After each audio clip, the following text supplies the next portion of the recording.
Hey everybody, and welcome to Leviathan News. I'm Samuel McCullough, and I'm really excited to talk about the upcoming Ethereum ETFs that are going to be launched on potentially Tuesday, July 23rd.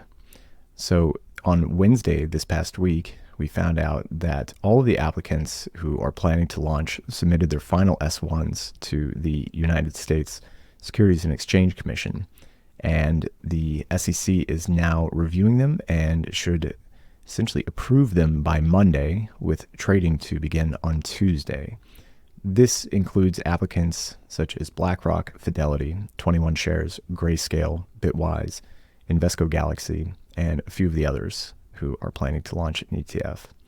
I think it's pretty incredible how fast we've gone from the original Bitcoin ETF being approved, which took years and required a court to force the SEC to stop delaying and stop their tactics, to now having an Ethereum ETF just months after that.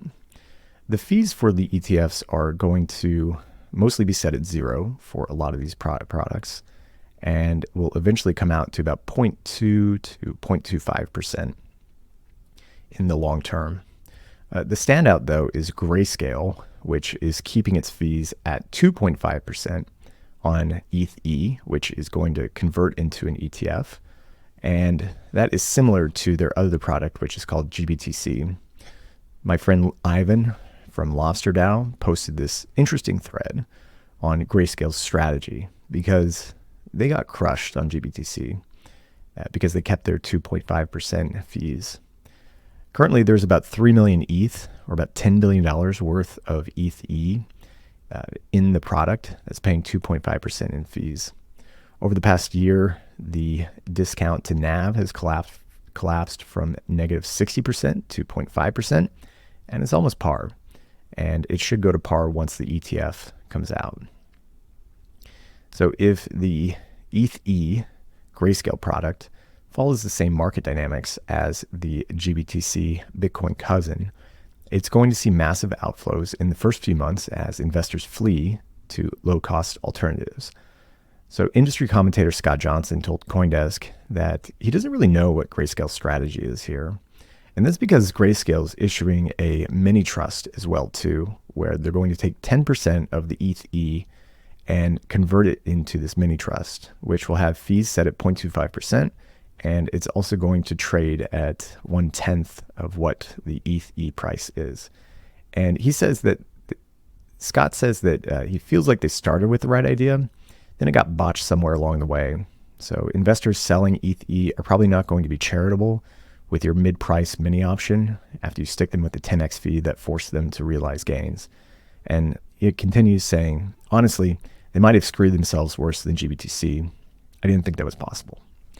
And it really is questionable what they're doing, because the new mini trust will retain the same underlying notional ETH value, but it's just going to trade at 1/10 the price. And Grayscale actually took this value out of its ETH product this week, lowering the price by 10% overnight. And the ETH shares should be distributed in the following week. So Grayscale has been able to charge these fees over the last several years for its trust products, as they had no conversion mechanism, and all the ETH that was captured in their trust was stuck, and it led to those massive discounts to NAV that we're seeing in the chart that we have on our Substack. With the ETH conversion, this essentially is just going to go away, and you're going to force investors to pay 2.5%, which is incredibly high, or they will have to suffer a taxable event, which might outpace several years of fees versus those capital gains. It's a tough decision. And so ETH is probably going to see significant outflows starting next week. Questions that I have are, what are total inflows for the ETH ETF going to be in the second half of this year? I think we might be surprised. According to David Lawant, while ETH is about 30% of BTC's market cap, it's about 50 to 60% of BTC's spot and futures volumes, and 70 to 80% of BTC's 1% depth of book. So it's not going to take a lot of inflows to move prices significantly. There's a great research report by Galaxy who estimates that the ETH ETF inflows are going to be about $12 billion annually. And they think that inflows will be about 3 times less than US spot Bitcoin ETF inflows. And additionally, that the inflows could range anywhere between 20% to 50% in size of dollars. I don't really want to argue with this figure too much. I keep my splits for my kids' crypto portfolio at about 70-30 BTC ETH, and there's a little bit of Coinbase in there, sprinkled in there. The other questions that I have are that the new ETH products don't include staking rewards, which potentially could limit investor demand, especially when recent comments by the... It's worth mentioning that these new ETH ETFs don't have staking. You're just buying vanilla ETH. And we talked about this on our Thursday panel this week, how investors might not really care about the staking rewards in the short term. If ETH goes on a run and it's seeing significant price appreciation, then the inflows could just be for people FOMOing in, trying to catch the wave. But over the long term, I think staking does matter. And I think that the SEC knows this as well too. SEC Commissioner Hester Peirce mentioned that the ETH ETFs might be given permission to stake after they start trading sometime down the road. She says that, these are features that people want to see, and the staking question is always open for reconsideration as far as she is concerned. But her views are not necessarily shared by the other commissioners. In the report, Galaxy estimates that investors will forgo about 5.8% per annum by simply holding ETH and not staking.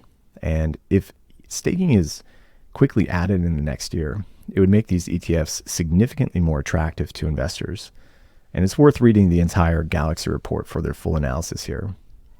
One thing that we talked about in relation to these staking rewards is that it could lead to widespread staking in the ETFs, which would lower the overall yield for stakers right now. And I don't know if that's what people want, a decline in yield, but it potentially could happen.